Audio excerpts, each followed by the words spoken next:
Hi there, and welcome back to my channel. My name is Margaret Rose, and I thought today we would do a little book tag, where my lore first started. I saw a couple people do this, and I really wanted to try it. I mentioned in one of my last videos that I wanted to try a book tag, and here it is. So welcome, and let's get started.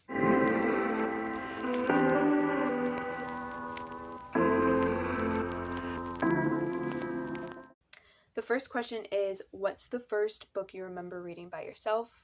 Now, I'm sure I read plenty of picture books as a child, but one of the first chapter books I remember was The Magic Tree House. I was obsessed with these books. I remember reading them for the longest time. It's about a brother and sister who find a tree house near their house. Inside the tree house are a number of history books. And when they point to a picture and say something specifically, the tree house starts to spin. It spun faster and faster, and then everything was still, absolutely still. I think that's what it was. I just remember that off the top of my head. So you can see how that was definitely implanted in my brain, ingrained into my brain. It would transport them to this time period in histories, and they would be able to meet these historical figures. And I love history so much, and I think I kind of had that since the beginning, and that's why I loved them so much, but I think it also helped to foster that love, which I think is pretty cool. Question number 2, which character did you most identify with in elementary school? I loved Narnia so much, and I must say I related a lot to Lucy Pevensey. I love that girl so much. She's so sweet. Like, just the example of innocence and trust, and I just really saw myself in her. I love that image, and I have it on my Goodreads if you follow me, or I also have for one of my profiles on YouTube, an image of Lucy just clinging on to Aslan, and that image is just so sweet, and I love to see myself in it, just, cling on to our savior. I must say, Edmund is probably my favorite character, but in terms of who I most identified with, especially at that time, was Lucy Pevensey. Question number 3, what was your elementary school comfort read? When I was little, I was crazy into fairies, especially Pixie Hollow and Tinkerbell. My nickname was literally Tinkerbell. My family and even extended family called me Tinkerbell. One of my uncles still calls me Tinkerbell once in a while, just because I loved it so much. Everything was Tinkerbell to me. I had a Tinkerbell blanket, a Tinkerbell sleeping bag, those couches that unfold into a bed, Tinkerbell backpack, literally anything fairy. I think I just loved fantasy so much, and that was the first thing that I was really introduced to. Throughout my whole childhood, I just remember envisioning myself as a fairy, and I created this whole world inside my mind. Every single night, or just on long drives, I would just be daydreaming, and every time building onto that world and creating new stories within it. I've kind of considered writing about it because I think that would be so cool, especially since I've spent such a long time building onto this world. It's kind of crazy because looking back, it was actually pretty cool. I don't know, I had quite the imagination at the time, and it was kind of my comfort zone, was fairies and fairy worlds. So I remember just being fascinated by these books, and I didn't remember it before I started filming, so I had to look it up. It's called Rainbow Magic, and I literally laughed out loud when I read that. I was like, oh my gosh, of course. But I remember I loved them so much. I only read a few of them. I think that answers that question. Question number 4, how has your taste in books changed since childhood? I wouldn't say it has changed terribly, except for the fact that, of course, I've grown and, I'm able to read things that aren't, children's books. I created an appreciation for classics from a very young age, because that's kind of what my family read for a while. Classics that we knew would be good and represented very good values. Didn't have any garbage in it, because it's hard to tell nowadays. That has remained with me. I still love classics so much. But I must say that kind of whimsical fairy thing is not my thing anymore. That's kind of why I've kind of stayed away from Emily Wilde's Encyclopedia of Fairies. I'm just not interested in fairies anymore. And that kind of fluffy pink, light, airy kind of fantasy isn't really my kind of fantasy. I like more of a dark fantasy, not you know, dark romantasy or like, you know, evil evil fantasy, whatever. I still love fantasy, and that has remained with me for a very long time. Question number 5. Did you feel inspired to read by your school? And if yes, how did your upbringing encourage reading? So, at school, after the school day, during my elementary years, my teachers would gather us and she would read aloud to us, and we would either knit or sketch or do some sort of finger work. That is really imprinted on me. Some of my very first chapter books were read to me, and I always loved that so much. I remember reading Alice in Wonderland. We read The Lord of the Rings, although honestly I don't remember much of that because that was from my very early years. But it did make me appreciate reading and just being able to spend that like half hour or 15 minutes just being able to zone into a book, I think really helped me to learn how to spend that time in a whole other world. Question number 6. What book have you wanted to return to lately? Now, I'm not much of a rereader. I've tried to reread some of my favorite books that were so iconic to me as a child. There's this one series that I read in middle school called Will Wilder by Raymond Arroyo. This was basically a Percy Jackson for Christians, which was so cool, and I devoured them. I loved them, obsessed with them, and I tried to reread them a couple years ago, but I couldn't get into them. I just don't see the point in rereading a book where you already know how the plot goes, and even though I didn't remember everything, it just was like, why am I spending my time reading something that I've already read when I could be experiencing a whole other world or learning new things from another book? So there's not really anything for me to answer that question with, except if I had been asked this question a year ago, I would have said Keeper of the Lost Cities. I did read this series in high school. It is my favorite series of all time. I adore it so much. And I did start rereading it. I'm on the 3rd book, almost on to the 4th one. I'm almost finished with it. Guys, it's actually incredible. I don't know why. It's just, that series is something special. It really is. So,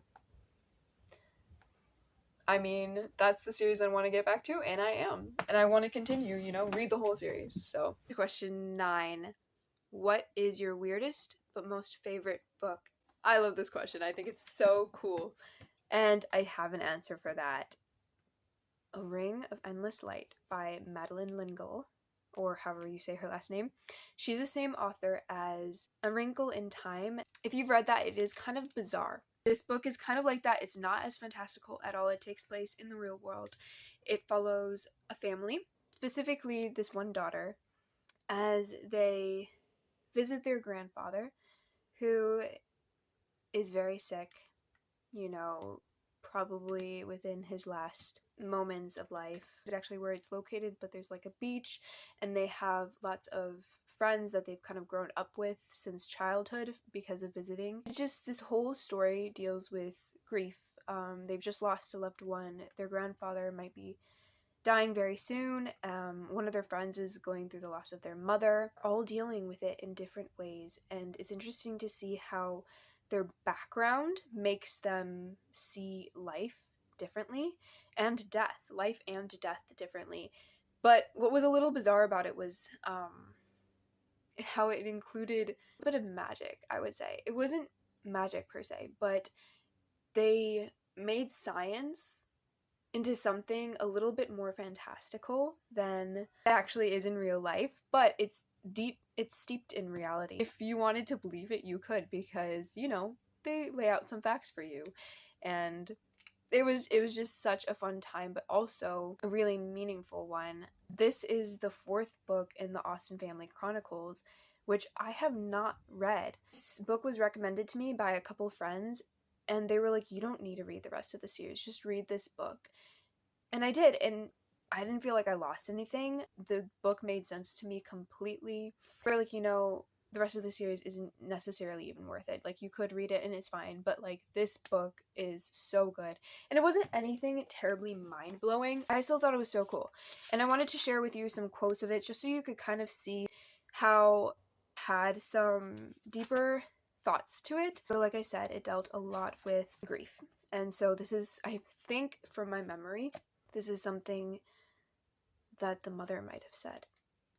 To live forever in this body would take away much of the joy of living, even if one didn't age but stayed young and vigorous.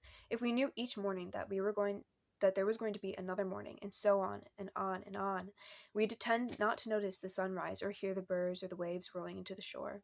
This one I still remember to this day. I read this a long time ago, but I still think about this quote. We live in a world which teaches us to clutch, but when we clutch, we're left with a fistful of ashes. This is something that the main character said. Maybe you have to know the darkness before you can appreciate the light. A pretty basic sentiment, but I just really like how they include that in there. It's not just some sort of summer fling novel. This is a conversation between the mother and one of the daughters. Prayer was never meant to be magic, Mother said. Then why bother with it? Susie scowled. Because it's an act of love, Mother said. I highly recommend that book, and it is one of my favorite books, even though it wasn't anything mind-blowing. It was just something I had never read before, and that's why I feel like it answers this question really well. Question number 10. If your 13-year-old self could live in a fictional world, which would it be? And is it different from the world you would choose now? I wonder if you could guess, based on what I've talked about so far. If you guessed Keeper of the Lost Cities, you are wrong. Because I would say Narnia. It's the essence of magic. I feel like it's my first introduction to fantasy. And yes, I had been read The Lord of the Rings when I was very young, but I hardly remember any of it, at least from that experience. I've watched the movies since and adore them, but I know that Lord of the Rings is in Middle Earth is a lot of people's like core fantasy. For me, that's Narnia. Compared to the Lord of the Rings movies, Narnia is just so much more hopeful, I feel like. And you also have that very clear image of the savior. I know that the Lord of the Rings has a lot of faith in it. You know, it's got a lot of symbols and everything. But it's just very, very clear in Narnia, and I think that's why it's meant for a younger audience too. Question 11. Is there a newly released book you wished you had when you were younger? Yes. Like I mentioned, I feel like several times now, when I was younger, I read a lot of classics, and a lot of the time that just wasn't what I needed. For example, my TBR right now is endless. At the time, I had no clue what to read next, not even one book. And so a lot of my childhood, actually, I read Anne of Green Gables series. I read the whole thing. Not the stuff about her children, just like the main series. I remember liking a couple books in it. I actually liked them a lot, those couple books. I remember I liked Anne of the Island and then the original, and I kind of liked Anne of Avonlea as well. But the rest, they had some good moments for sure, but it really was not for me at the time. If you really want to know my little critiques about it, it was kind of unrealistic. And I didn't like how everybody just adored Anne so much. Like they were their favorite people on earth. Even her like worst enemies that she had at a certain time, by the end of the book, they adored her. It wasn't just like, oh, you know, they reconciled with one another or whatever. Oh, that's sweet. No, they adored her and like admired her so much and were like, oh my gosh, she's so perfect. And like she would talk about, oh, her little tiny flaws. And I'm like, it was really cringy, honestly. So I like the whole idea of Anne of Green Gables. I love those old movies, and I liked some of the books for sure, and certain aspects of all of them. But that series was really not for me, especially at that time. I wish I did have some of these modern books. Of course, you know, it's as a kid, you want to make sure that you're reading really good books anytime.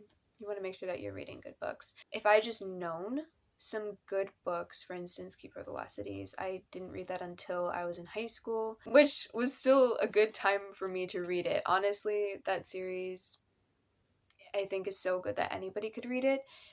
But really any middle grade books. My sister recently started reading the Wing Feather Saga, and I think that would have been so cool to read at the time. So Yes. I wish I had some more of that at the time. And, but I think whatever happened was meant to be, because look at me now. I'm still a huge reader. It's not like it hindered me at all. I wasn't deprived. I had some really good books to read, but I do wish that there were some books out there that were more geared to my age and my interests at the time. And y'all, that's it. I'm going to put all these questions in the description because I think these are so cool. I know when I watched the videos of people doing this, I was like, that's so cool, because you get to see how people got to the point that they are now, their whole lore, book lore. So cool. I'd love for you to comment below all of these all your answers to these questions, or just some favorites that you want to shout out. I think that would be so cool. I would love to hear it. If you wanted to do a video form, like, please tag me so I can see it, because I would love to. But that's all I have for you. I did want to update you as well, especially if you're a frequent viewer. This is going to be one of my final videos for the year of 2025. I have started school and it's just a lot harder for me to find time filming and editing. So this is kind of like my last hurrah of the year, except for I wanted to do a reading wrap up at the end of the year. It's possible that I'll continue on doing full-length videos, if I just randomly find the time. For instance, my very last video, I just found a day that I had the time to do a little reading vlog, and that was a lot of fun, so I might post things like that. And I will certainly continue posting short content, because I love doing those, and they're simple and easy and quick, so I will 100% be continuing that. There's no question about that. And I have this really fun idea. At least to me, it's really fun. So I kind of introduced to you how I am very interested in quotes. I just love collecting them.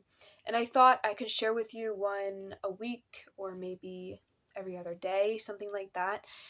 Either something that I'm reading at the time, so you can kind of still continue on in my reading journey, or something that I've collected over time, like these quotes that I shared with you today. And just post a cute little picture of it. You can check my community posts and find it there. Or if you prefer short content, let me know. I'm just gonna stick to community posts unless you would prefer it to be short content. Let me know in the comments. But I thought that'd be really fun. I also wanted to share a goal I have for subscribers currently. As I'm filming this, I have 61 subscribers. And I would love to make it to 100 subscribers by the end of 2025. Sorry, I just dropped my ring. So if you could help me do that, share with friends. If you have a channel, maybe tag me, because I would love to. I haven't asked this before. This is my very first time, except for I just posted a little community post a few days ago, saying the same thing. But I kind of hate asking for people to subscribe to me, because I know that I only subscribe to people who I actually watch. So, but I would love this channel to grow, and that is not possible unless I have a subscriber count that continues to grow. So I would really appreciate it if you would share this with anybody who you think would be interested. And that is all that I have for you today. I guess I'll see you soon in my little shorts, so please keep on checking my channel for more content. Check the community post, because I am so excited to start that soon. Alright, bye!